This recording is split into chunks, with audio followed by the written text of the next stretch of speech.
Hello and welcome back in this new video. I will first explain what is frozen brake, how frozen brakes can happen, and what to do to avoid it. Then, because this video is about the King Air 200 system, I will review how the brake de-ice system is designed and operated. And I will finish this video by sharing my experience of the brake de-ice in a real-world situation, from when I was flying in northern Canada, including the Arctic.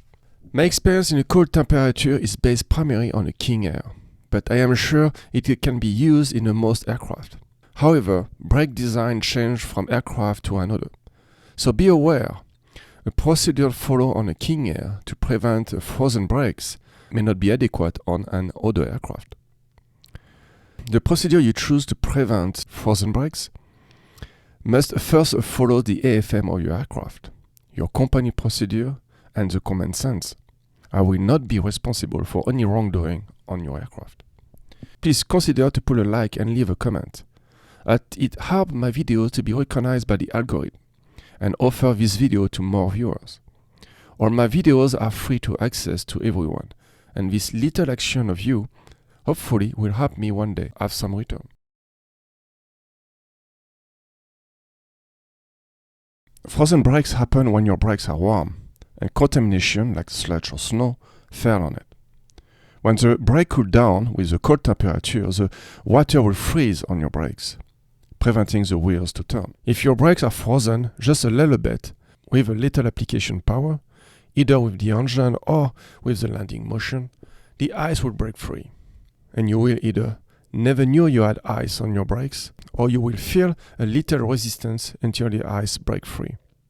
If your brakes are frozen solid, the ice will never break, and the tire will not spin. And if you are doing a landing, your tire can blow out.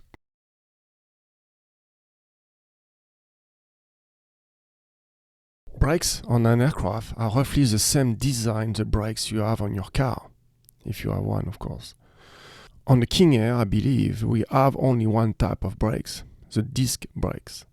The disc is directly connected to the wheel assembly. Pads against the disc on each side will exert a force on the disc through a piston and operated by the pilot. This action tightens the pads against the disc and slows down the rotation of the wheel. This friction creates a great amount of heat, and because the pads are always against the disc, the brakes are always warm when the plane is taxiing, even though the pilot is not touching the brakes. In most situations, if you taxi on compact snow, even if you have a light snow falling, the risk of frozen brakes are minimum, if not inexistent. Even if you have a little bit of ice on the brakes, the ice will break free as soon as some pressure goes on the wheels.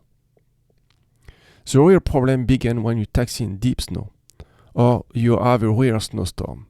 I say rare because some people call a light snowfall a snowstorm.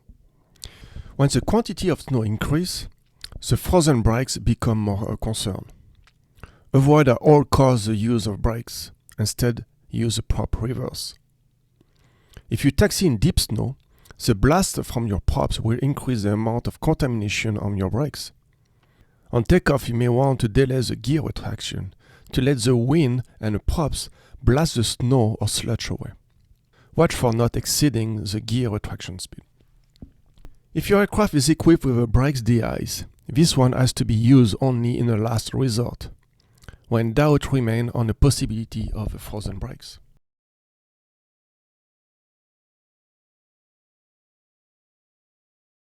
The pneumatic air is connected from the P3, where due to the high compression stage, the air becomes very hot. Between the pressure regulator and the T, a flow valve prevents, in the event of an engine failure, to have a flow going backward on the fair side.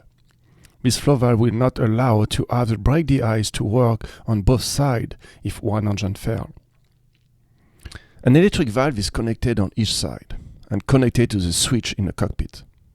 On the left main gear, a timer is connected to the gear up switch, who will energize the contactor. This contactor will cut the power to the valve 10 minutes after the gear is up, closing the valves. After the timer cuts the bleed air, the main switch in the cockpit will remain on on position until the pilot puts it on off position. Notice, when the pilot turns on the brake de-ice, the only way to confirm the valves are actually opening or closing, it is by observing the ITT.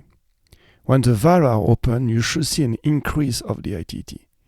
And when the valves are closing, you should see a reduce of the ITT. The annunciator light is just here to telling you the system is powered. The valve can be stuck in a closed position due to the fact they are rarely used. To prevent that, operate rear around briefly the valve to prevent them to be stuck in a closed position. I usually operate them when I do my run-up.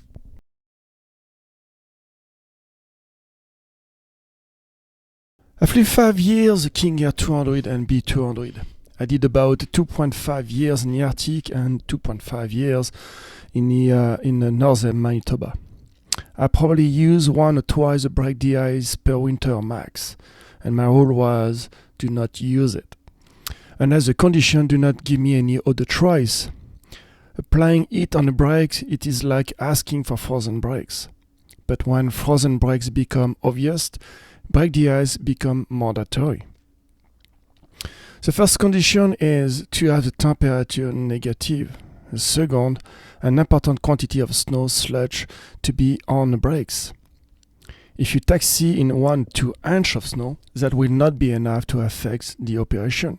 When taxiing a deep snow drift on a windy and cold day, or taxiing deep snow more than 2 or 3 inches, if the brake has not been used, the risk of frozen brakes are reduced. But if the brakes can be used, any snow or sludge will melt and freeze. When I said use, that includes the small action of stopping the aircraft. For example, one day I took the plane for just a run-up. I had a short taxi in a deep snow and a snow drift. I done my run-up and parked the plane. 1 hour later, I loaded the passengers, started the engine, and I had my wheels frozen on both sides. I did what we usually do in this situation, which was apply power to break the ice. One tire broke free and the other one did not, but because the ground was covered with compact snow, I did not realize one of my brakes was still frozen, until I taxied on a part of the runway clear of snow. The plane did a yaw and I realized one of my wheels was still frozen. Fortunately, by taxiing directly on the pavement, helped the brake free itself, and I was able to taxi back to the ramp with no problem. So you do not need to do a long taxi to have a frozen brakes. If it is suspected I may have hot brakes or the condition makes the frozen brakes inevitable, I will first take off with the brake de-ice on, delay the gear retraction to let the wind blow as much as possible any contaminant, retract the gear in up lock position, put a timer on and confirm the brake de-ice deactivate itself after 10 minutes, and turn off the brake de-ice. Before landing, if I suspect I may have a frozen brakes, I have 3 options. Number 1, I'm going just for a stop and going back again. The weather is good, but the airfield is contaminated. I will expand the gear sooner to give an extra time for the brake de-ice to do its job. And few miles final, I will turn it back off to let the brakes cool down. Situation number 2, you are going back and the weather is bad, deep snow and snowfall. In this case, you will have no choice to use the brake de-ice non-stop. You will most likely have a frozen brakes at the end, but at least you will not blow a tire or tires. Option number 3. It is the end of the day. I will turn on the brake de-ice until landing and turn it back off just after. When the plane is parked, apply some glycol on the brakes. If the plane stay outside. Of course, I said apply glycol because I a little bit don't care. I'm just a YouTuber making a video. But be aware, putting glycol I do not believe is an approved method by Beechcraft. So before you put yourself in trouble, ask your company, ask your maintenance before putting glycol on the tires. So that's it. Guys, I had a lot of comments supporting my work and also asking me to make more videos. I thank you all of you a lot for all these comments you made. It really help keep the motivation up, continuing these videos. I've been busy the last few years, so I'm hoping to be able this year in 2026 to make a few more videos for you. In meantime, thank you all of you for your support and comments. Fly safe and see you in the next video.